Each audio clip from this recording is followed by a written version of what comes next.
Chapter 1 में हमने देखा कि कैसे एक आम से फार्मासिस्ट ने कार्बोनेटेड वाटर से बने आम सोडा को पेप्सी जैसे मिलियन डॉलर एम्पायर में बदल दिया। मगर अफसोस के वर्ल्ड वार 1 के दौरान हुए एक गलत फैसले की वजह से मामलात हाथ से निकल गए, जिसकी वजह से पेप्सी बैंकरप्ट हो गई और उसे अपना फॉर्मूला और ट्रेडमार्क दोनों क्रेवन होल्डिंग नामी एक कंपनी को कोड़ियों के दाम बेचना पड़ा।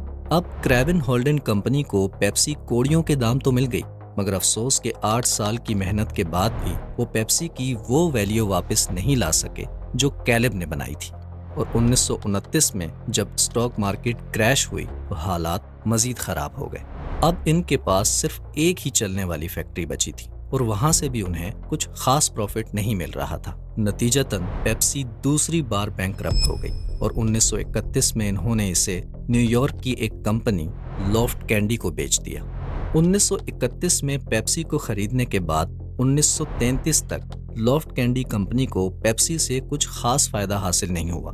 इतने साल नुकसान के बाद लॉफ्ट कैंडी कंपनी अब किसी भी तरह अपना वो पैसा निकालना चाहते थे जो उन्होंने पेप्सी पर अब तक लगाया था। उन्होंने कोका कोला की कामयाबी देखकर सोचा कि सबसे बेहतरीन तरीका यह है कि पेप्सी को कोका कोला के हाथ बेचकर अपनी जान छुड़ा ली जाए। लॉफ्ट कैंडी ने पेप्सी को कोका कोला के हाथ बेचने की बार बार कोशिश की, मगर कोक ने हर बार साफ इनकार कर दिया। फर्ज करें अगर उस वक्त कोक थोड़े से पैसे देकर पेप्सी को खरीद लेता तो आज उनका कोई कॉम्पिटिटर ना होता, मगर उस वक्त पेप्सी की माली हालत इतनी खराब थी कि कोई सोच भी नहीं सकता था कि ये कंपनी मुस्तकबिल में इतनी कामयाब होगी। कोका कोला से इनकार के बाद लॉफ्ट कैंडी कंपनी ने सोचा कि अब खुद ही कोई रास्ता निकालना पड़ेगा।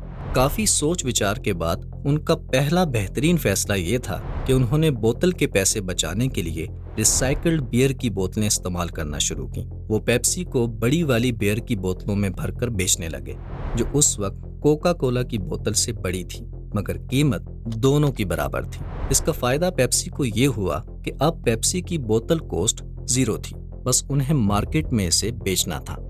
क्योंकि उस वक्त मुल्क में ग्रेट डिप्रेशन चल रहा था तो लोगों के पास पैसों की काफी कमी थी, इसलिए पेप्सी की डबल क्वांटिटी वाली बोतल देखकर लोगों ने कोका कोला छोड़कर पेप्सी खरीदना शुरू की और पेप्सी की सेल्स में आहिस्ता आहिस्ता इजाफा होने लगा।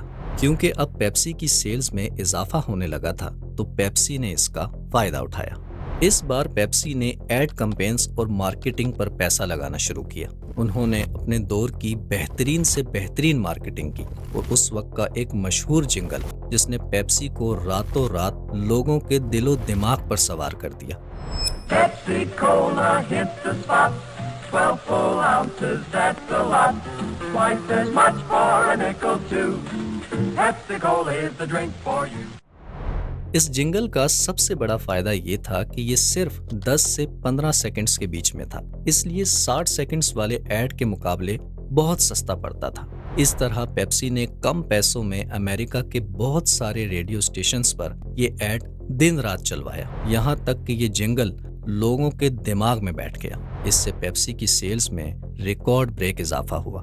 पेप्सी को इस मुश्किल दौर से निकालने वाले लॉफ्ट कैंडी कंपनी का प्रेसिडेंट उस वक्त चार्ल्स नामी एक शख्स था, मगर जब पेप्सी तेजी से कामयाब होने लगी तो लॉफ्ट कैंडी के शेयर होल्डर्स को पता चला कि चार्ल्स ने चालाकी से पेप्सी के शेयर्स कंपनी के बजाय अपने जाती नाम पर रखना शुरू कर दिए हैं। इसी लालच पर उन्होंने चार्ल्स पर केस कर दिया और 1939 में अदालत से केस जीतने के बाद कोर्ट ने चार्ल्स से सारे शेयर्स छीनकर लॉफ्ट कैंडी के नाम कर दिए और चार्ल्स को प्रेसिडेंट की सीट से भी हटा दिया। अब पेप्सी के नए सीईओ वॉल्टर मैक थे, मगर वॉल्टर के लिए इस बार एक बहुत बड़ी मुसीबत इंतजार कर रही थी, वर्ल्ड वार।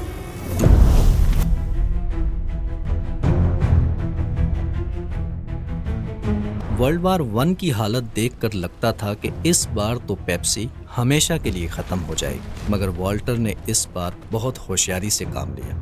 वॉल्टर ने सबसे पहले तो अपनी वतन परस्ती दिखाने के लिए अपने ब्रांड के रंग बदलकर अमेरिका के झंडे वाले रंग कर दिए, जो आज भी पेप्सी के रंग में मौजूद हैं। उसके बाद वॉल्टर ने योर मैन इन सर्विस के नाम से सारे अमेरिका में रिकॉर्डिंग बूथ्स लगवाए ताकि जंग पर गए फौजियों के घर वाले उन फौजियों को मुफ्त में वॉइस मैसेजेस रिकॉर्ड करके भेज सके। इससे लोगों के दिलों में पेप्सी के लिए बहुत इज्जत और मोहब्बत पैदा हो गई और इस बार पेप्सी इतनी बड़ी जंग के बावजूद भी मजबूती से खड़ी रही।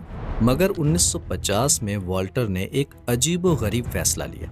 उन्होंने अल्फ्रेड स्टील को अपना नया सीईओ बनाया और खुद चेयरमैन की सीट पर बैठ गए। दरअसल अल्फ्रेड स्टील पहले कोका कोला के वाइस प्रेसिडेंट थे, यानी दुश्मन कंपनी के रद्दे अमल और कामयाबी के राज जानने वाला अब पेप्सी का बॉस था।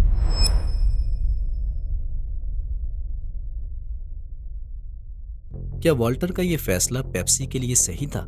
इतनी बड़ी जंग में इतनी अक्लमंदी से फैसला लेने वाले वॉल्टर आखिर कैसे इतनी बड़ी गलती कर सकते थे? क्या वॉल्टर के इस फैसले से पेप्सी एक बार फिर किसी बड़ी मुसीबत का शिकार होने वाली थी? ये जानने के लिए हमारे चैनल को सब्सक्राइब करें और बेल आइकन पर क्लिक करें ताकि चैप्टर 3 का नोटिफिकेशन आप तक बर वक्त पहुंच सके।